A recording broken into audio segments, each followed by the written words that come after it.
Hola, bueno, veo que la sociabilización de la escuela empieza a funcionar porque todos se hacen amigos y charlan, cosa que es maravilloso, pero tenemos que seguir.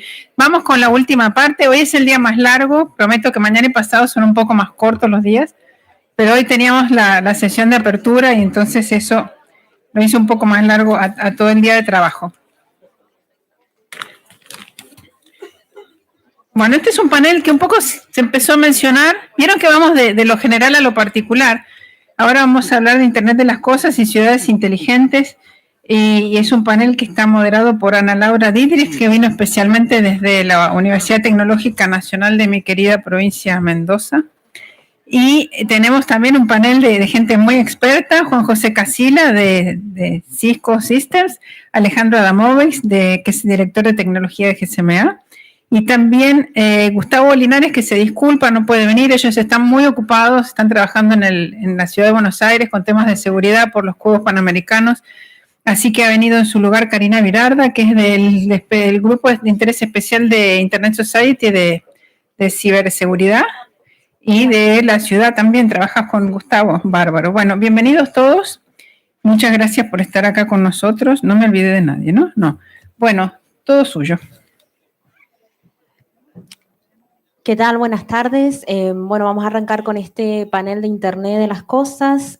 Como varios ya han estado mencionando en paneles anteriores, cada vez son más cosas las que se conectan a Internet y justamente consultoras actualmente están dando números de que tenemos más cosas conectadas que personas, lo cual es un impacto y bastante para pensar del tema.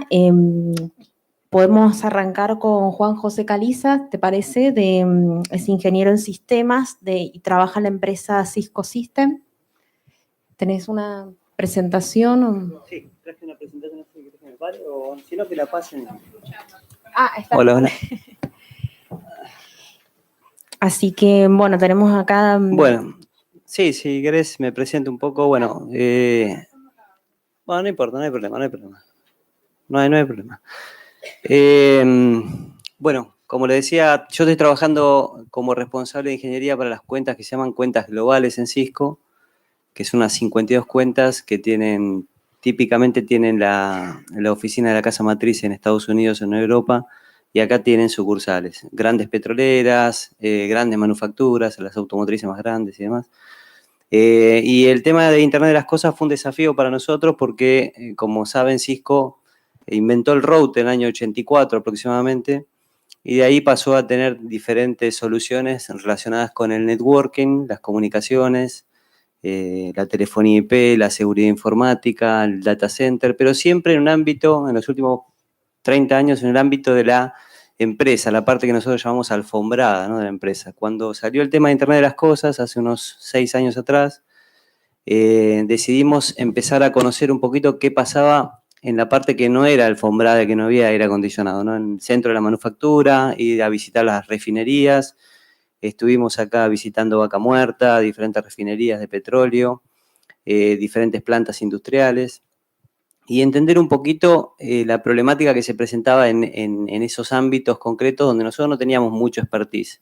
Hay otras empresas que vienen trabajando en ese ámbito hace 30, 40 años, pero bueno, también es un desafío no solamente para nosotros, que somos nuevos en esa área concreta del área industrial, sino para las otras empresas, porque lo que pasó es que la digitalización o la transformación del negocio en el área industrial fue muy fuerte, y todas estas empresas que tenían muchos años en el área industrial se encontraron con la problemática de que por ahí no conocían tanto del protocolo IP, por ejemplo, que nosotros lo manejamos desde hace muchos años todos los días, ¿no? Entonces, esta transformación digital que vemos en diversos negocios, no funcionó entonces la slide, lo que nos presenta a nosotros es qué va a pasar con la industria 4.0, 5.0, la 6.0, cuál es la transformación de la industria, a dónde va eso, y qué va a pasar con las ciudades inteligentes y demás. Y lo que después de trabajar varios años, hemos escrito algunas publicaciones, libros y demás, nos dimos cuenta que en definitiva, tanto sea una industria automotriz, por ejemplo, una industria petrolera, una Smart City, siempre están buscando tomar mejores decisiones. Esas decisiones que se toman y para las cuales se usan los datos, la información que se generan a través de sensores, tienen que ver típicamente con 4 factores concretos. En una Smart City o en una empresa, por ejemplo, que tiene que ver con el marketing, por ejemplo, un aeropuerto, por ejemplo, tiene mucho que ver con mejorar la experiencia del usuario. Entonces podemos decir que las decisiones típicamente que se toman a partir de la información tienen que ver con mejorar la experiencia del usuario. El segundo punto es las industrias, ya empresas, grandes empresas que buscan típicamente 3 aspectos fundamentales. El primero es mejorar la productividad. En ambiente petrolero, por ejemplo, la productividad del ambiente petrolero va entre 25 y 30%. Hay mucho espacio de mejora de la productividad de la gente que trabaja en refinerías, pozos petroleros y demás. En otras áreas industriales, manufactura, por ejemplo, no, porque ya se robotizó gran parte de la industria y se espera que, por ejemplo, industria 5.0, las pocas personas que trabajan en una fábrica, o sea, esta imagen de una fábrica llena de gente no existe más, hoy no existe más. General Motors en Rosario, la visité hace poco, es cliente mío, y realmente es increíble ver la nueva planta de motores que inauguraron en febrero del 2017, es prácticamente toda automatizada, digamos, hay muy pocos empleados.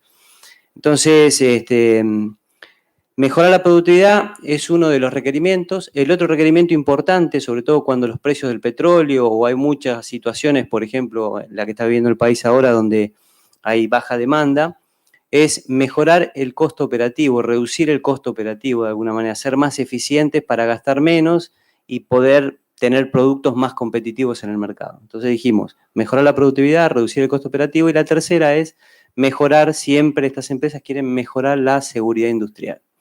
Entonces, tomando esos 4 factores, ¿cómo IoT ayuda a tomar decisiones en pro de cumplir con alguno de esos 4 objetivos?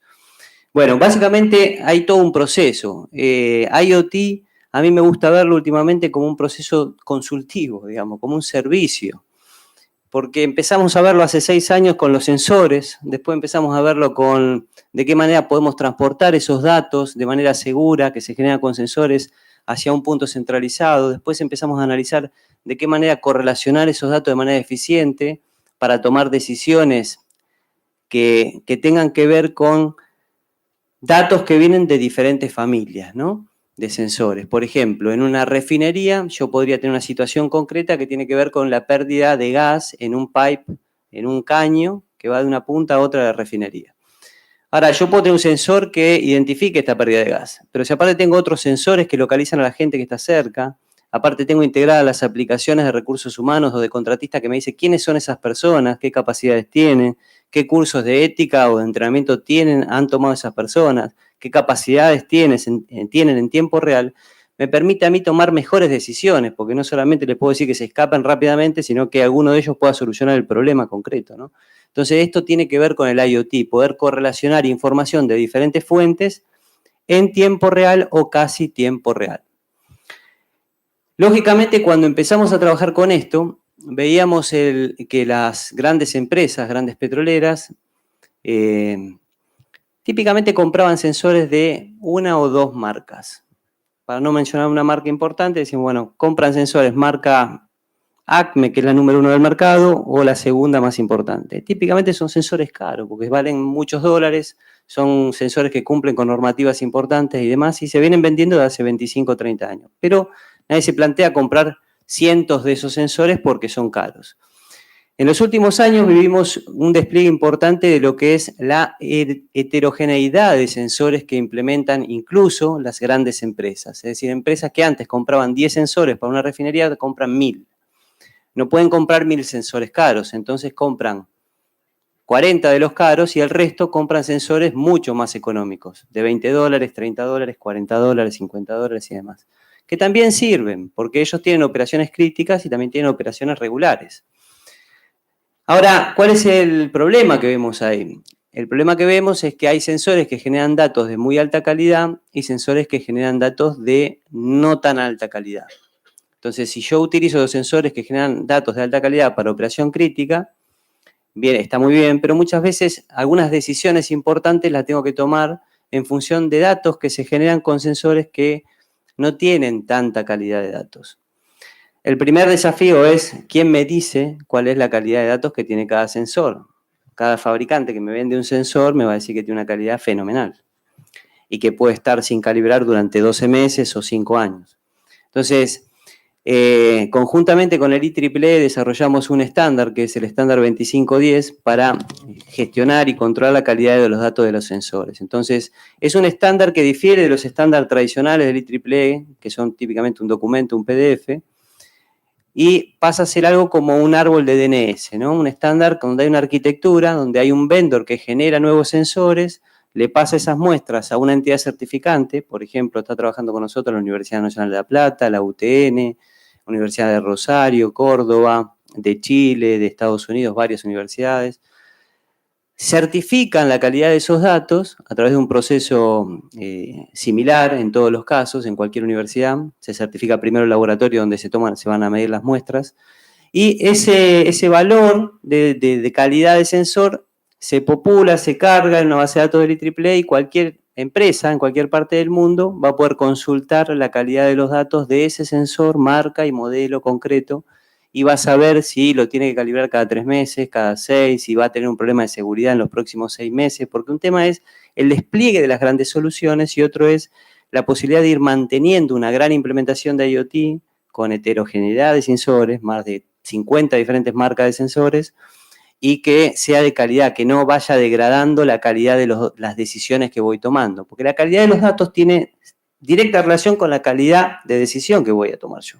Si tengo malos datos, tomo malas decisiones. Tengo buenos datos, tomo mejores decisiones, ¿no?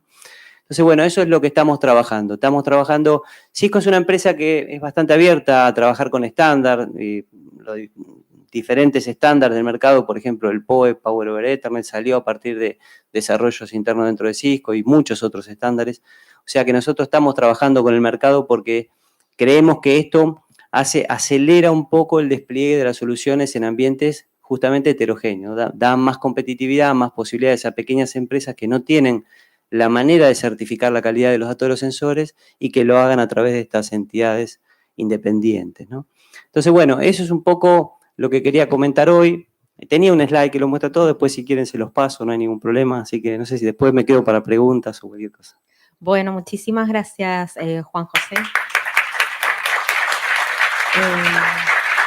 Ahora le vamos a dar la palabra a Alejandro Adamowicz, director de tecnología de Global Service Mobile Associations, que, bueno, nos va a dar más la visión de los operadores mobile, supongo, en respecto a Internet de las Cosas.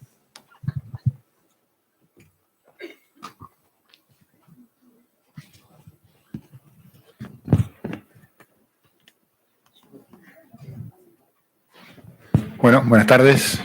En primer lugar, quería agradecer la invitación a participar a Olga, Adrián. Nuevamente, el año pasado estuvimos también en un panel muy similar, así que voy a tratar de hacer una presentación bastante distinta para no aburrir a los que hayan venido, a los egresados, como decía Hernán Colombo, que seguramente hay muchos en la sala. Bien. Como ya me presentaron, soy director de tecnología para Latinoamérica en la GSMA. No voy a presentar la GSMA porque ya lo hizo mi colega Lucas en la presentación anterior. Así que vamos a más, por favor.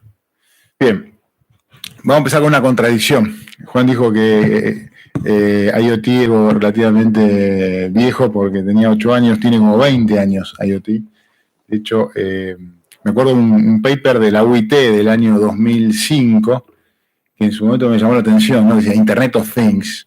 En esa época estaba en Telefónica y tenía que hacer una presentación en Spocom. Creo que algunos de los que están por acá adelante saben de qué estoy hablando. Era una exposición muy grande que se hacía en Buenos Aires en esa época y teníamos que mostrar algo novedoso. Estábamos hablando de Internet of Things, que era RFID. Era una tecnología en particular. Lo que ha pasado es que hoy Internet of Things, Internet de las Cosas, es multitecnología. No es algo nuevo y si lo vinculamos, por ejemplo, con ciudades Smart Cities, la tecnología IoT es básicamente, o el crisol de tecnologías IoT es la tecnología de uso genérico para montar ciudades inteligentes. De hecho, hay más de 1000 proyectos que están registrados o que tenemos por lo menos en de los que tenemos constancia en el mundo de ciudades inteligentes. Una rama muy importante que es la IoT industrial, que es lo que tiene que ver con la automatización de procesos. Más del 60% de los procesos a lo largo de distintas industrias tiene en el mercado algún tipo de solución IoT. Y también están los hogares. Más del 40% de los dispositivos, o mejor dicho, de los appliances, o de las cosas que podemos tener en el hogar, ya tienen al menos en algún mercado una solución conectada. Por supuesto que hay un campo todavía o sea, estamos en el 40%, hay mucho para crecer ahí y de eso vamos a hablar ahora más adelante. Bien, si hablamos de tamaño de mercado, acá nos vamos a encontrar con una gran variación. O sea, cada consultora, cada proyección, cada quien se pone a modelar esto, da una cifra que puede ser distinta. La que nosotros calculamos en GSMA da 25.000 millones de dispositivos para 2025. Y no solo los dispositivos móviles. Los dispositivos móviles son una fracción de esto, son aproximadamente un 25, un 30%. Porque IoT, como decía antes, trasciende las tecnologías. O sea, de hecho, va a haber más dispositivos fijos conectados a redes fijas que móviles. Por ejemplo, no tiene mucho sentido en una planta industrial que está conectada por fibra conectar un dispositivo con una red móvil, pero sí tiene todo el sentido conectar, por ejemplo, sensores para lo que es mediciones de parámetros en la agricultura con redes móviles y no con redes fijas, porque no vamos a llegar a todos los campos con fibra óptica. De ahí, otra vez, insisto, con el tema de la multitecnología. El mercado de Internet, esto está en la nomenclatura anglosajona, ¿no? O sea, trillones son nuestros billones. Va a generar aproximadamente 1.1 billones de dólares el negocio de IoT. Después vamos a ver cuánto aporta a la economía, que son cosas distintas. Y en Latinoamérica, bueno, como siempre, no somos la región más relevante, pero 47.000 millones de dólares en el año 2025 es una cifra muy importante. Acá no sé si llegan a ver, de todas maneras, estos reportes de la GSMA, yo al final les voy a contar dónde los pueden bajar, se pueden bajar de manera libre, el reporte completo, pueden si les interesa, profundizar más sobre este aspecto, pero básicamente la conectividad industrial y la Smart Home y la electrónica de consumo son las 3 categorías más importantes, ¿no? Y sobre todo la industrial, porque claramente ahí es donde está el valor económico y donde los casos de negocio, y no estoy hablando del operador, sino estoy hablando de quien tiene que invertir en sensores y en conectividad, le cierra. Y eso es lo que va a permitir que esto realmente despegue. Y si hablamos de negocio, bueno, como decía, Latinoamérica va a generar, en nuestra opinión, 47.000 millones de ingresos totales con 1.3 billones de conexiones. Hoy en Latinoamérica, conexiones únicas, hay unos 530 millones, con lo cual esto largamente va a pasar las conexiones únicas, que si bien van a seguir creciendo en personas, no lo van a hacer a la velocidad que lo va a hacer IoT. Si tenemos en cuenta que en Latinoamérica hay unos 660 millones de habitantes, claramente ya no estamos hablando de las penetraciones como las medimos en el móvil tradicionalmente, ¿no? Cantidad de conexiones por habitante. Va a haber que buscar otra métrica de comparación. Lo interesante tiene que ver con la distribución del negocio, porque en la época del machine to machine, donde todavía estamos en muchos mercados, ¿no? Hablando de machine to machine como precursor de IoT, el paradigma es, bueno, vamos a vender conectividad, vamos a darle conectividad a un dispositivo conectado a Internet de las cosas, una cosa conectada. Pero claramente la distribución del negocio es muy diferente en lo que estamos viendo, y por eso también, en parte también cuesta que el ecosistema arranque a una velocidad como la que todos queremos. Si vemos acá, por ejemplo, la conectividad es solo el 14% del negocio, visto desde quien tiene que vender una solución completa. El sensor, la conectividad y lo más importante, y no es casualidad que la aplicación se lleva casi 2/3 o más del 60% del negocio. ¿Por qué? Pues en definitiva lo que es lo tangible para ya sea para un usuario que quiere tener conectado el smartwatch con el dispositivo móvil, o la industria que quiere controlar remotamente un proceso de refinería o, no sé, la compañía de transporte que quiere tener una mejor afilada a la logística de camiones o de distribución. Claramente lo que va a haber como valor es la aplicación. Y la conectividad es, no digo un commodity, pero es un insumo. Entonces, claramente, las aplicaciones y el hardware son los que se llevan la mayor porción del valor. Ahora hasta acá hablamos del negocio de IoT, pero el negocio de IoT tiene efectos multiplicadores. O sea, Juan también nos mencionaba de las ganancias o el efecto en la productividad. Y esto es lo que tratamos de mostrar acá. O sea, el valor general, otra vez hay grandes dispersiones. O sea, estas son fuentes de McKinsey, nuestras propias fuentes con GSMA, IBM también ha hecho proyecciones. En realidad, lo que pasa normalmente cuando hay gran dispersión en proyecciones es que todas se terminan superando. Esto pasó también, para los más grandes, pasó en los inicios de la telefonía móvil. En Argentina decíamos que el mercado de telefonía móvil primero eran 50.000, después 2 millones de usuarios, y estamos en los 60 y creciendo. O sea, claramente nadie la pegó.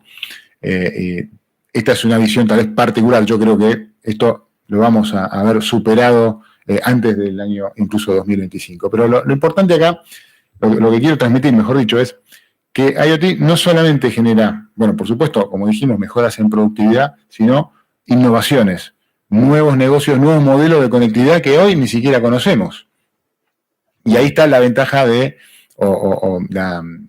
el acercamiento que está haciendo la industria a todo el ecosistema emprendedor, porque las innovaciones vienen de ese lado, normalmente, ¿no? Lo estamos viendo y lo hemos visto ya lo venimos viendo hace más de 20 años con Internet, pero claramente viene de ese lado. Los que innovan son las pequeñas compañías, los emprendedores, los jóvenes, que son los que tienen ideas. O sea, el valor viene por esas dos fuentes. Y estamos hablando de 19 trillones de dólares, son otra vez billones medidos como los medimos nosotros. Estamos hablando para el 2025, esto el otro día trataba de hacer la cuenta, es más o menos un 8 o 9% del PIB mundial. O sea, estamos hablando de mucho dinero. Si se genera todo este valor, si se despliega todo este valor que estamos proyectando. Obviamente no es fácil. Hace un rato preguntaban cuáles eran las cosas negativas. A mí me gustaba mostrarlo más como obstáculos o las cosas que tenemos que tener en cuenta, porque si ocurriese solo ya hubiese ocurrido hace mucho tiempo. Primero la interoperabilidad, otra vez otro concepto que Juan me enseñó recién, que los dispositivos pueden hablar unos con otros. Después voy a hablar un poquito más de lo que es los datos. La interoperabilidad se puede dar también en los altos niveles de la jerarquía de aplicación. El aprovechamiento de los datos. Hay algunos estudios que dicen que solo se aprovecha el 1% de los datos que generan los sensores.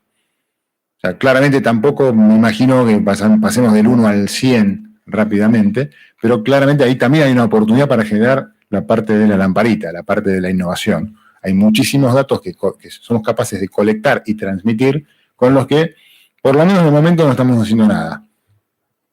Que la regulación no sea un obstáculo, que proponga esquemas flexibles y esquemas podríamos decir, no intrusivos, ex post, para que el Internet de las cosas sea una realidad. Y la monetización. Bueno, la monetización viene de la mano del modelo de negocio, ¿no? Y de la monetización de esos datos. Cuanto más datos podamos aprovechar, mejor es la monetización. Este ecosistema atrae más inversiones y se desarrolla el ciclo de negocio. Esto es pura teoría, no aplica a cualquier negocio nuevo.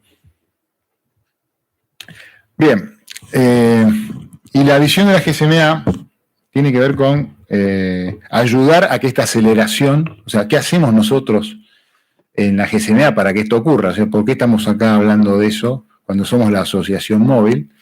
En primer lugar, como dije antes, vemos a Internet de las cosas como algo que trasciende el móvil. O sea, si solo mirásemos la porción móvil, creo que no sería un enfoque correcto. Pero sí vemos que hay 3 grandes desafíos para destrabar esta rueda y que gire a la velocidad que todos queremos. Por un lado, la verdad que ocurre es que hay demasiados objetivos, hay demasiados verticales, o sea, se han lanzado. Y de hecho, yo la otra vez contaba, hay más verticales de IoT que dispositivos o sensores disponibles en el mercado. Por lo menos los que tenemos registrados en GSMA. Cuando vamos a la base de dispositivos de sensores registrados por la GSMA, hay una centena. Bueno, verticales hay como 250. O sea, claramente ahí hay un gap. Y ese gap, de alguna manera, se tiene que llenar. Esto nos lleva a una elevada fragmentación. O sea, estamos en el momento donde está la carrera por a ver quién va primero y quién setea el estándar. Esto pasa en distintas industrias. Hay una fragmentación momentánea que genera una fricción que impide que esto se desarrolle. Por otro lado, si vamos por el camino clásico de generar primero el estándar y después empezar a hacer cosas, podemos tardar 10 años. Con lo cual, digamos, esto es algo que es natural y hay que ayudar a que evolucione con velocidad. Y por otro lado, algo que es importante son las potenciales vulnerabilidades. Y acá me voy a referir específicamente a lo que es la seguridad. Si hablamos de sensores que para masificar determinada aplicación tienen que valer $2, como más o menos el target de lo que se está hablando, y que la batería tiene que durar 10 años y que tiene que ser robusto para estar enterrado bajo tierra para censar humedad en un cultivo, claramente que está expuesto a cuestiones de vulnerabilidad que tienen que ser atacadas de entrada.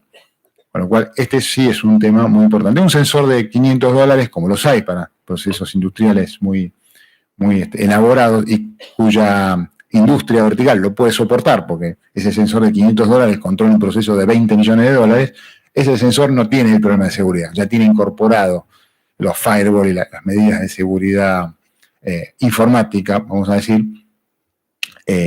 para no ser vulnerable. Pero si hablamos de una masificación, ahí sí creo que tenemos que enfocar. Y por eso la GSMA trabaja en tres planos. Nuestro programa IoT, que es lo que la GSMA ha estructurado no solo con los operadores móviles, sino con el resto del ecosistema. Recordemos que en la GSMA hay 300 compañías asociadas que no son operadores, que son básicamente proveedores de tecnología, empresas de servicios asociados a la cadena de valor. O sea, claramente, desde ahí viene también un impulso importante. En primer lugar, trabajamos en la estandarización para la escala, o sea, impulsamos junto con el 3GPP, que es el organismo que genera las normativas de tecnología móvil con espectro licenciado, dos estándares que son el LTM y el Narrowband IoT.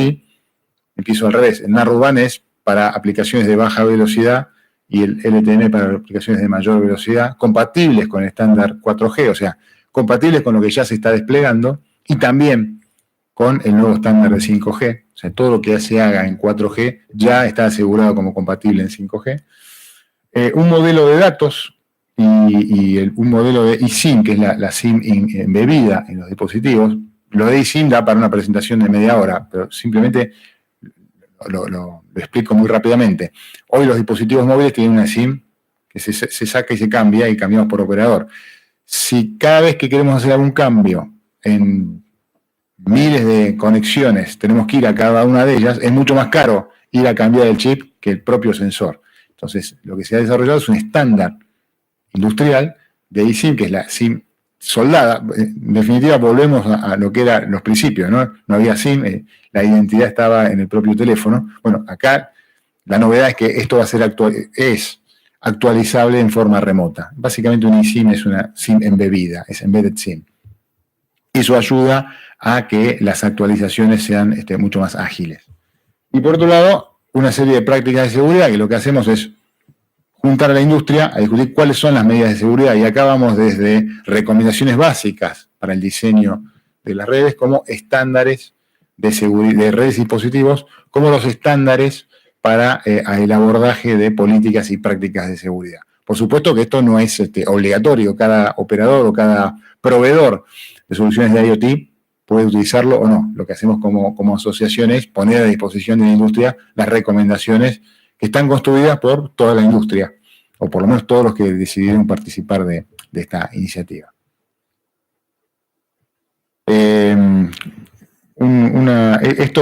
La fuente de esto es Ericsson, o sea, justamente tuvimos una presentación de Ericsson hace un rato, y cuando hablamos de estándares y de soluciones, o sea, hay a mí me gusta llamarlo ancho de banda, o si se quiere, heterogeneidad en las distintas soluciones de IoT. Tenemos para IoT masivo, típicamente, volúmenes de datos más bien bajos, sensores de bajo costo y bajo consumo de energía. Estamos hablando de las soluciones que tienen miles o cientos de sensores. Por ejemplo, para la agricultura no hace falta velocidades de 20 megas por sensor para medir 4 veces por día humedad y temperatura. Entonces, sería antipráctico poner un sensor que sea capaz de transmitir a 20 megas, algo que tampoco nos interesa si llega 30 segundos tarde esa información. No pasa nada. Del otro lado, cuando decimos vehículos autónomos, control de tráfico, sí necesitamos velocidades de decenas de megas y lo que llamamos la latencia, o sea, lo que ocurre entre que se captura el dato y se actúa, esa diferencia de tiempo, que es la latencia, tiene que ser compatible con la respuesta humana, si lo que pretendemos es reemplazar un proceso humano. Dicen que los científicos que el cerebro humano, desde que detecta, por ejemplo, desde que vemos un obstáculo hasta que decidimos frenar, el cerebro procesa y aplica la orden al pie para frenar, tarda entre 10 y 14 milisegundos. El estándar de 5G para IoT está hablando de 1 a 2 milisegundos. O sea, claramente va a permitir ese tipo de respuestas compatibles con procesos que hoy se hacen de manera humana o con intervención humana. Como decía, la tecnología móvil licenciada no es la única que existe. Hay una serie de tecnologías, lo que nosotros llamamos desde el punto de vista del espectro no licenciadas, o sea, lo que no es licenciado es el espectro, o espectro de uso abierto, de uso libre, como también se ha recientemente reglamentado en Argentina. Hay distintas bandas de frecuencias que no requieren una licitación como la clásica de los operadores móviles. Hay distintas tecnologías, yo acá especifiqué 3, pero hay por lo menos 3 o 4 más, que son todas más o menos apuntan a lo mismo, ¿no? Amplios rangos de cobertura, ya estamos hablando de todos por arriba de 10 kilómetros. Las bandas de espectro son, en el caso de los móviles, todas las bandas disponibles para los operadores móviles, es decir, que el operador móvil lo puede implementar en el propio espectro que tiene. Los anchos de banda también van de 0,1 kHz, donde podemos transmitir pequeños pedacitos de datos, hasta varios megahertz, 2,4 megahertz o 1,4 megahertz en LTE-M. Las velocidades de datos también van desde los pocos centenas de kilobits por segundo, centenas de bits por segundo hasta los megas. Y la batería también, otra vez acá coincidimos todos en que las baterías deberían durar por lo menos 10 años. Esto también es un desafío desde el punto de vista industrial, o sea, mantener, porque las baterías siguen siendo químicas, siempre hay química dentro de la batería, y mantener estable un elemento químico por 10 años es un lindo desafío para los ingenieros especialistas en energía. Hablamos hace un rato también del precio de los dispositivos. Esto es algo que surgió en la reunión, en el Mobile World Congress de Shanghái. La GSMA organiza el Congreso de Barcelona, el de Shanghái y también el de Américas, que se hizo en Los Ángeles hace 3 semanas. En el de Shanghái, donde, bueno, obviamente tiene una fuerte impronta de Asia y de China, por supuesto, como actor dominante en la región, se generó una buena discusión respecto de cuándo van a converger los costos de los dispositivos de, digamos, IoT licenciado en LTE con los machine to machine, porque ese es un gran tema, que tiene que ver con que ya hay de alguna manera un precursor que es machine to machine, donde los sensores cuestan del orden de los $2 o $3 y los dispositivos actuales de IoT están costando casi el doble. Bueno, acá se habla de 2025 y la gran discusión es si esto se puede acelerar otra vez para generar masividad, la masividad que estamos buscando. Claramente con sensores a $6, no sé si va a haber muchas soluciones que desplieguen miles de sensores que sean económicamente viables. Donde los temas que se tratan ahí son básicamente los desafíos de cobertura, alcanzar estas coberturas de 10 kilómetros, sobre todo para soluciones rurales. La coexistencia entre los sistemas, lo que comenté antes, ¿no? La coexistencia entre sistemas no licenciados y licenciados.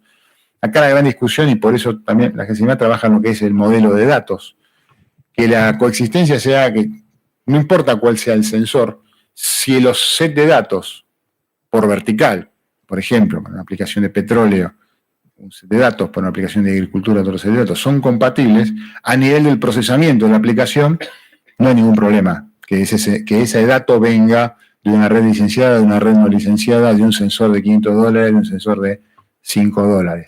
O sea, claramente el hecho de que pueda existir, por ejemplo, un modelo de datos homogéneo por cada vertical puede generar sinergias y economía de escala a lo largo de los distintos verticales. Bueno, esto relativo a los costos y la regulación que tiene que ver con... en temas de regulación hay dos cosas. Una es las consideraciones sobre impuestos. O sea, por un lado, incentivos a la producción de dispositivos y la innovación en IoT, pero también como es una cadena de valor muy fragmentada y donde los ingresos unitarios son muy bajos, es importante tener en cuenta que los impuestos no sean en cascada, así que no se produzca una cascada entre compañías que se venden unas a las otras para generar una solución de IoT. Por ejemplo, en Argentina serían los ingresos brutos. Si hay una compañía que le vende a la otra, que le vende a la otra, que le vende a la otra, y estamos apilando ingresos brutos, al final terminamos con un 30% solo de ingresos brutos de carga o más de carga impositiva. Bueno, eso no es algo de Argentina, pasa en todos lados. O sea, claramente es un desafío para los reguladores. Y también lo bueno es que es sano que una cadena de valor tenga cierto nivel de fragmentación porque da lugar a distintos tipos de compañías y poder mantener la innovación donde es necesaria en esa cadena de valor. Bueno, ya para ir terminando, o sea que el IoT móvil, o sea, el IoT sobre redes móviles ya es una realidad. Tenemos un ecosistema de innovadores de más de 800 compañías entre operadores y vendors. La primera red comercial de IoT se lanzó tan solo 7 meses después del estándar. Eso habla de la avidez que hay por este tipo de soluciones. Hay 41 lanzamientos comerciales y hay 80 operadores y 9 vendors que ya están trabajando con este estándar. Claramente la vanguardia la tienen China, Europa y Estados Unidos. En Latinoamérica tenemos lanzamientos comerciales en México, tanto América Móvil como AT&T en México han lanzado ya soluciones IoT móvil. No puedo comentar los planes de los operadores, pero vamos a tener novedades en algunos otros países de Sudamérica, por lo menos en 3 países. Entre fines de 2018 y 2019 vamos a ver lanzamientos concretos. Cuando hablamos de lanzamiento concreto, es la red montada y una oferta comercial en la calle, con lo cual Sudamérica se empieza a despertar. Y una palabra más, hablé al principio sobre ciudades inteligentes, dije que la tecnología IoT o las tecnologías IoT son la base para la construcción de ciudades inteligentes, y hay que un poco conceptualizar, ¿no? O sea, claramente distintos aspectos de una ciudad inteligente, que son seguridad, la gestión eficiente de servicios públicos y utilities, el cuidado del medio ambiente. Claramente ahí hay determinados tipos de soluciones que tienen que ver con movilidad IoT para medición de servicios y el cuidado de parámetros del medio ambiente. Lucas comentó el caso de la medición de polución del aire en Londres. Bueno, no es el único proyecto, hay otro proyecto también en Alemania y otro en Brasil, en el área de San Paulo, que está en piloto. Todo lo que tiene que ver con transporte y turismo y entretenimiento. Hay aplicaciones como, por ejemplo, lo que se llama Crowd Management. Esto ya se usó, por ejemplo, en los Olímpicos de Río, en poder, a través de distintos sensores de tráfico de vehículos y de personas, poder en forma dinámica retroalimentar a las autoridades o al esquema de señalización dentro de la ciudad para dirigir mejor el tráfico y el flujo de gente, ¿no? No solamente manejar dinámicamente los semáforos y los carriles reversibles, por ejemplo, de una avenida, sino también cuando, por ejemplo, hay una concentración o desconcentración en un estadio de 120.000 personas, poder, en función, casi en tiempo real o en tiempo real, poder dar indicaciones para que la gente pueda concentrarse y desconcentrarse de una manera rápida y segura. Este tipo de soluciones a mí realmente me llaman mucho la atención por el valor concreto que genera, ¿no? Todo el mundo ha ido a la cancha, todo el mundo ha ido a un recital y sabemos que a veces es difícil tanto llegar como salir rápidamente cuando termina. Y bueno, todo lo que tiene que ver con drones también drones también es otro tema muy interesante para desarrollar en aplicaciones de logística y de seguridad. Hay algunos casos como, después, ahora les paso los links, pero por ejemplo en Alemania se hizo una prueba con drones, una de las primeras pruebas con drones fuera de línea de vista, porque hasta ahora es el dron, yo lo veo, lo puedo controlar porque lo veo, bueno, por ejemplo en aplicaciones de seguridad costera, para cuando hay naufragios o cuando hay una persona que se va a navegar y tiene un inconveniente, el dron puede generar, básicamente información y retroalimentar a las fuerzas de seguridad para que se preparen mejor para la emergencia. Ese es solo un caso. Ya, ahora sí, terminamos. Los invito a pasar por la sección de IoT de la página de GSMA, donde van a encontrar todo esto que yo les dije en nuestros reportes organizados por tema y por categoría. Así que esto es lo que quería transmitir. Creo que me extendí un poco, pero bueno, me pareció que podría interesarles, sobre todo después seguir indagando en la GSMA, y tenemos muchas actividades. Próximamente vamos a hacer nuestro evento regional aquí en Buenos Aires en diciembre, así que, y IoT va a ser una de las temáticas más importantes, pues es una de las más demandadas también por los miembros de la asociación. Así que no tengo nada más ahora, muchas gracias, y bueno, después tenemos las preguntas. Gracias. Muchas gracias, Alejandro, por la introducción en el tema y las aplicaciones y normativa que comentaste. Ahora le voy a hacer la palabra a Karina Virarda, que ella es del Centro de Ciberseguridad de la Ciudad Autónoma de Buenos Aires. Gracias. Hola, buenas tardes a todos. Yo no soy Gustavo Linares, él no pudo venir hoy, así que vengo en representación. Como bien comentó, mi nombre es Karina, trabajo en el Centro de Ciberseguridad, atendemos los incidentes para el ciudadano, atendemos los incidentes para el público objetivo dentro del gobierno de la ciudad y para proyectos especiales que es ahora Juegos Olímpicos. Muchas gracias Olga y Argensic por la invitación. Lo que les quería comentar, nosotros en el gobierno de la Ciudad de Buenos Aires estábamos trabajando anteriormente con un despliegue con LoRa, estaban comentando antes los distintos tipos de tecnología para despliegue de IoT. Entre los distintos aspectos a tener en cuenta, como bien dijiste Juan, la calidad del dato era algo que nos importa mucho, o sea, no es solamente lo que se recauda, sino qué calidad del dato es que nos va a llegar, o como vos comentabas, algún tipo de estandarización en el dato. LoRa, si bien funciona muy bien, es propietario, y lo que pasa es que para el gobierno de la ciudad nos estaba resultando un tanto costoso. Así que ahora estamos migrando a todo lo que es ELTE, así que estamos empezando a implementar, es el despliegue de la red, estamos trabajando en este tema. La idea es hacer despliegues en todo lo que es mediciones de transporte público para saber cómo está el transporte, en una segunda instancia para informar al ciudadano por dónde va el transporte público, que cada uno lo pueda ver. Después tenemos despliegue en subterráneos, el despliegue, por ejemplo, en las escaleras automáticas, si están funcionando. O sea, esto de la medición, vos decías, Juan, el servicio en marketing, si el servicio era viable, si estaba funcionando bien. Bueno, para nosotros es saber si el servicio está utilizando el ciudadano o lo está recibiendo bien. Si la escalera automática que confluye mucha gente en una estación de subte no está funcionando bien, esto genera un problema en el servicio que estamos dando. Entonces, se va a poner en las escaleras automáticas, en el desagüe fluvial. Este es otro tema que se está desplegando, en el desagüe fluvial. Si hay una inundación, ¿qué cantidad de agua está pasando por ese desagüe?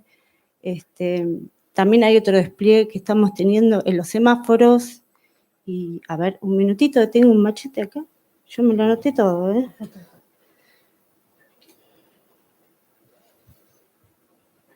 Transporte público, acá lo tengo. En los tachos de basura. Por ejemplo, si el tacho de basura está lleno a una tercera o cuarta parte del tacho, es necesario que vaya el recolector, lo vacíe y lo lave y lo vuelva a poner limpio. Como ven, son un montón de aspectos de servicios del gobierno de la ciudad que tenemos que tener en cuenta. Y otro aspecto que tomé de tu charla, que también era uno de los que me habían comentado, es la innovación. O sea, tenemos un montón de aspectos para innovar, son un montón de asesores que tenemos para tomar y para tomar como ideas de otras ciudades, ¿sí? Porque tenemos muchos amigos que estamos trabajando en colaboración junto con Smart Cities del gobierno de la ciudad. Yo estoy de parte de la seguridad informática, de ciberseguridad, para tomar otros modelos y poder adaptarlos a la ciudad de Buenos Aires, porque cada ciudad tiene su necesidad, tiene su público, tiene su idiosincrasia. Y había otro sensor que lo tenía por acá. Ok, los sensores atmosféricos son otro de los despliegues que también se está trabajando desde el gobierno de la ciudad. No sé si tienen alguna pregunta. A mí me gustaría saber, Karina, muy interesante las aplicaciones que mencionás, ¿en qué estado están, digamos, de avance estos despliegues, estas instalaciones? Si ya están funcionando o son más bien un prototipo, si cubren toda la ciudad. La idea es que sí, que cubran toda la ciudad. Siempre se trabaja con un programa piloto, se analiza cómo funcionó el despliegue y después se hace el despliegue por etapas. Todavía no están desplegados estos sensores que yo estaba comentando. Estamos trabajando como él comentaba bien, en los datos, en la toma de datos y la viabilidad del proyecto, incorporando seguridad como desde el inicio de la etapa de desarrollo. Justo que lo mencionaste, uno de los grandes, y era una pregunta que tenía ahí reservada para los tres, un gran tema y de discusión y que se sigue trabajando y desarrollo es el tema de la seguridad en Internet de las Cosas. Así que me gustaría saber qué opinan en cuanto a este tema de seguridad de Internet de las Cosas, cada uno de ustedes. No sé si querés empezar vos, Karina, ¿tenés un comentario dado tu trabajo en ciberseguridad? Gracias. Nosotros aplicamos los mejores estándares internacionales en todos los que es despliegues de seguridad. Siempre para nosotros la seguridad, la primera etapa es analizar la viabilidad, incluyendo seguridad, después seguir manteniéndolo con un monitoreo constante, analizando las vulnerabilidades y las amenazas, tratando de registrar una gestión de incidentes sobre este tipo de despliegues de dispositivos y después un monitoreo constante. O sea, no tengo un punto específico para decir, bueno, esta es la perla de IoT, porque creo que aplicando las mejores prácticas internacionales es lo mejor. Y colaborando entre todos, comunicando los distintos tipos de incidentes que podemos tener, porque lo que a mí me pasa hoy le puede pasar a él mañana. Entonces, colaborando, cooperativamente. ¿Quieren hacer un comentario? ¿Vos, Alejandro? Bueno, la seguridad, nosotros, como dije al principio, la industria en general, la parte, la Smart City, el área industrial, la petrolera, en la operación en sí, se encontró con protocolos propietarios y no basados en IP. Cuando tiene que pasar todo eso al mundo de IP o a las aplicaciones o historiar toda la información en un data center, se encuentra con un desafío, ¿no? La seguridad típicamente cubre 4 aspectos, o sea, la seguridad lógica, que es la autenticación de datos, autenticación, autorización y accounting, la encriptación de datos, IPsec o VPN, como le llamen, o SSL, depende del tipo de encriptación que hagan. El tercer punto es el filtrado de tráfico, ¿no? Típicamente un router que filtra tráfico o lo que después apareció que fueron los firewalls. Y el cuarto punto es una seguridad un poquito más proactiva, es decir, identificar cuando hay flujos de tráfico anómalos a un tipo de política definida. Es decir, si yo tengo un sensor que detecta temperatura en un punto particular de la agricultura, si ese sensor está creado para pasarle que son 25 grados a una dirección IP siempre, si en algún momento eso varía por algún fenómeno, la red tiene que ser capaz de identificar ese problema que se está presentando, que es un sensor que ahora está traficando contra otro servidor o sacando afuera tráfico de la red. O sea, eso es una seguridad un poquito más intuitiva y que tiene que ver con este desafío nuevo que los sensores, al ser de sistemas operativos posiblemente propietarios, con protocolos a veces propietarios también, no dejan de generar datos del tipo de datos que ya conocemos, lo que venimos trabajando en datos de hace muchos años, ¿no? Entonces, aparecen en el área industrial firewalls industriales, aparecen detección de intrusión del área industrial, flujos de tráfico diferenciales para el área industrial, tipo de toma de decisiones diferentes, importancia en la calidad o la cantidad de datos que se trafican, como dijeron, son datos muy pequeños, pero uno puede decir, bueno, si la muestra es entre 20 y 25 grados, si yo recibo muestras de temperatura de 80 grados, que puede ser un dato manipulado por alguien a propósito, yo podría identificar eso y descartarlo si tengo la manera inteligente de hacerlo. Es decir, hay toda una problemática que se presentan a IoT y que las grandes empresas estamos trabajando como para ver de qué manera podemos ayudar a los clientes para que eso no pase a mayores, ¿no? Exacto, me gustaría agregar un punto a los que vos mencionaste, que es en cuanto a la seguridad mecánica también. No sé qué nombre ponerle, le digo física, gracias. Yo trabajo con Internet de las Cosas hace años y particularmente en mi tesis aplicado al agro. Y por ahí, como somos ingenieros, somos bastante soñadores que construimos cosas, y cuando instalamos, el sistema interactúa con personas, y me ha pasado, bueno, instalar y después no tengo datos del sensor y es porque le pasaron una máquina y, bueno, empiezan a pasar cosas así, pierdo el sensor. O, bueno, en otros casos, de estudiantes que están haciendo emprendimientos instalados en el campo, que eso queda bastante remoto, y después no ven más el sensor, les robaron el sensor y al final instalan otro sensor más para ver detectar si se lo están robando o no. Entonces, bueno, empieza a hacerse un poco más complejo, o quizás me ha pasado a mí que a veces la parte electrónica, digamos, el hardware que compramos estos sensores no es tan caro, pero la parte mecánica es más cara para protegerlo. Entonces, también hay desafíos por esos lados y, bueno, en trabajar en conjunto. Abrimos el tema de las preguntas también de los becarios, de todos los asistentes. Bueno, buenas tardes, los felicito, muy interesante el tema, los tres. Y yo soy Viviana Luz Clara, soy la vicepresidenta de la Federación Iberoamericana de Derecho e Informática. Y mis preguntas van divididas en dos. Una a la licenciada en ciberseguridad, para justamente lo que se comentaba recién, el tema del vandalismo. Sabemos que IoT requiere cero vandalismo, porque si no, todos podría tener problemas. Entonces quería saber desde la ciudad qué políticas públicas para educar, para concientizar de que la necesidad de que todo esté funcionando y que podemos obtener, como otros países, cero vandalismo. Y también para el licenciado Adamovich, cuando hablamos de la interconexión de dispositivos IoT, que son de distintas calidades, estos dispositivos transmiten distinto tipo de información según su calidad.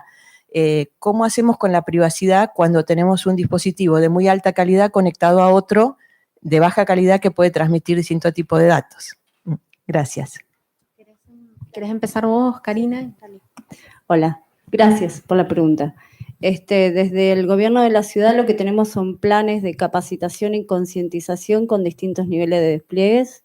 Los despliegues van para el ciudadano, para las escuelas, para los jardines, las escuelas primarias, las escuelas secundarias y dentro de lo que es para el ciudadano. Y después tenemos distintos despliegues dentro del gobierno de la ciudad a un nivel vertical y que llega a las comunas. Sabemos que esto no es inmediato, que lleva un tiempo, todavía seguimos capacitando de cómo se separa la basura para todo lo que es poder reciclar. Somos conscientes que es necesario aplicar capacitación y concientización en estos temas. Gracias. Bueno, respecto al tema de la pregunta sobre los sensores, vos te referías a distintas calidades. Hay dos temas en calidad, creo que Juan lo explicó muy bien. La calidad del dato, es decir, la calidad del sensor, de no equivocarse con la temperatura o con la presión de un caño, por ejemplo. Eso tiene que ver, obviamente, con la sofisticación, y te diría, ni siquiera tiene que ver con el IoT. O sea, ese tema de la calidad existe en los procesos industriales no orientados, o de control no orientados necesariamente a IoT. Yo también, cuando hablé de los estándares de datos, en realidad me refería a lo que se llaman los datasets. Es decir, que cuando tomamos, por ejemplo, un dato de temperatura en el agro, el formato del registro sea igual, idealmente, y eso es lo que nosotros promovemos desde la GSMA, independientemente del sensor. O sea, si adoptás, por ejemplo, un estándar GSMA, para agro no importa la marca del sensor, el registro de la temperatura, en este caso, tiene la misma arquitectura. Eso facilita mucho a nivel de la aplicación. Después vos comentaste o preguntaste algo respecto de la privacidad. Esto es independiente, la privacidad es otra rama. La verdad que no hemos hablado mucho o no hemos hablado casi en el panel de eso. Yo no lo veo tan relacionado con el tema de la privacidad con la calidad. Claramente el tema de la privacidad tiene que ver, y acá no solo con las personas, porque estamos hablando de IoT. O sea, uno podría decir, bueno, la privacidad de los datos, por ejemplo, si tengo un sensor de movimiento, o en el caso de una aplicación médica, un sensor de glucosa, presión. O sea, ¿qué pasa con esos datos? Bueno, la protección de esos datos tiene que estar regida por la misma normativa que está regida la protección de datos. Si yo tengo un registro médico, vamos a decir, entre comillas, analógico. O sea, de alguna manera, sí, el IoT plantea el desafío porque va a haber mucho más procesos o mucho más oportunidades para que los datos viajen a través de las redes, y claramente debería haber una alineación entre la política de protección de datos o esa política de protección de datos debería ser aplicada en todos los procesos de donde haya algún tipo de sensibilidad, ¿no? Y de hecho hay toda una discusión sobre qué pasa con los datos públicos, ¿no? Si el Estado pone o no a disposición, por ejemplo, datos que podrían considerarse públicos, por ejemplo, datos de la temperatura en distintos puntos de la ciudad o de la congestión del tráfico, si esos datos son públicos para que todo el mundo lo pueda utilizar con fines económicos o no, o directamente no, esos datos no son públicos, ¿no? Eso es todo un debate que se está dando a distintos niveles. ¿Alguna otra pregunta? A ver. Quería saber, ya que los tres están en ámbitos diferentes, creo que podrían entre los tres formar una especie de respuesta para mi pregunta, sería más una especie de opinión o comentario, que en su concepción de Smart City, ¿dónde estaría la parte del efectivo? Si el efectivo, como en un futuro, podría ser una especie de estandarización del no efectivo y el pago completamente digital o con tarjeta de crédito o con diferentes métodos como el código QR o el Android Pay o diferentes tipos de cosas parecidas. ¿En dónde estaría en la concepción que tienen ustedes ese Yo no tengo efectivo? duda de que va a desaparecer prácticamente el efectivo, digamos. Lo ves cuando viajas afuera. Hace 2 semanas o 3 estuve en Madrid y adelante mío una persona con el teléfono directamente abrió el wallet, empezó a ver su tarjeta de crédito, indicó una de las tarjetas de crédito que estaban en el teléfono digitalmente y pagó con el teléfono, cosa que acá en Argentina todavía no podemos hacer, pero yo no tengo duda que eso es primero que es una ventaja por el tema del dinero en blanco en particular, y segundo que no hay opción, como comentaba en la charla anterior. Ahí vamos y no hay ninguna posibilidad de escape. Lo lamento por las personas mayores o por uno mismo, que yo ya con 47 tengo hijos de 20 y a veces cuando me pasa algo, me sacan el teléfono, corrigen todo, arreglan todo, me lo dan. Y eso que trabajo en una empresa de tecnología, pero creo que no hay duda que vamos ahí. Yo estoy de acuerdo con Juan, 100%. O sea, veo que el dinero tiende a desaparecer como moneda física, ¿sí? Pasa directo a ser algo virtual. Es como el sueldo, ¿no? Hay veces que uno ni lo ve. Es como que pase de un lado a otro. Claro. O sea, pagar Eso creo que es lo que más uno representa de que deja de ser casi físico. Para mí es una tendencia, también he estado afuera, hasta donde los homeless tienen postnet. La gente que vive en la calle tiene un postnet para que uno le pase la donación en Suecia. Va a ser algo que se va a manejar para mí 100% digital. Estoy de acuerdo con Juan. Bueno, son cambios rápidos, ¿eh? No te creas que porque Suecia va a tardar mucho. Yo ahí tengo una opinión por ahí un poco distinta. En primer lugar, yo creo que la pregunta es una buena pregunta, muy pertinente, pero que creo que trasciende también lo que es IoT. O sea, en definitiva, si hablamos de pagos digitales o dinero digital o dinero en el móvil, claramente el gran desafío tiene que ver con la economía formal. O sea, es transformar una economía con un gran peso de informalidad, como ocurre en toda Latinoamérica. Esto obviamente no es específico de Argentina, pero en toda la región hay porcentajes de economía informal todavía muy altos.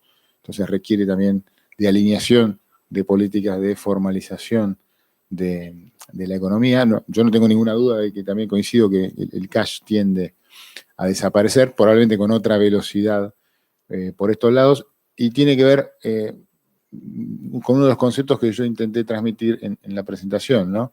El hecho también de que no exista efectivo o que se vaya desapareciendo el uso efectivo genera también beneficios en la sociedad a través de menores gastos de seguridad, menor inseguridad.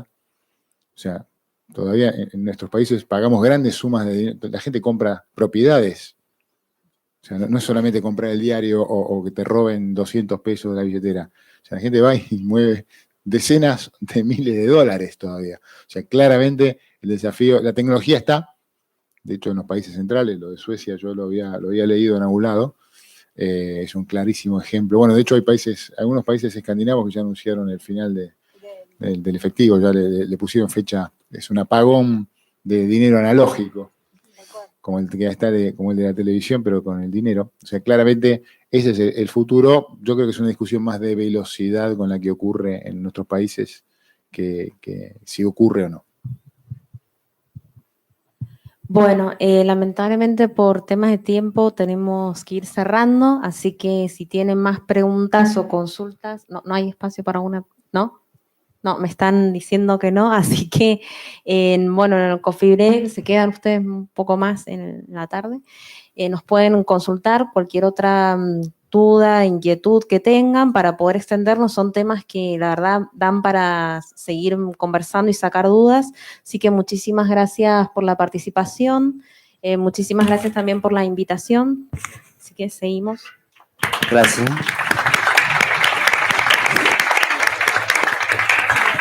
No veo acomodando los papeles, no nos vamos todavía, se quedan media hora más, ya que tenemos una presentación muy importante a cargo de Bruno Ramos, de la Unión Internacional de Telecomunicaciones, y ahí sí ya los liberamos. El día de mañana empieza a 9:30, así que todos acá, 9:20, para empezar a tiempo, sí.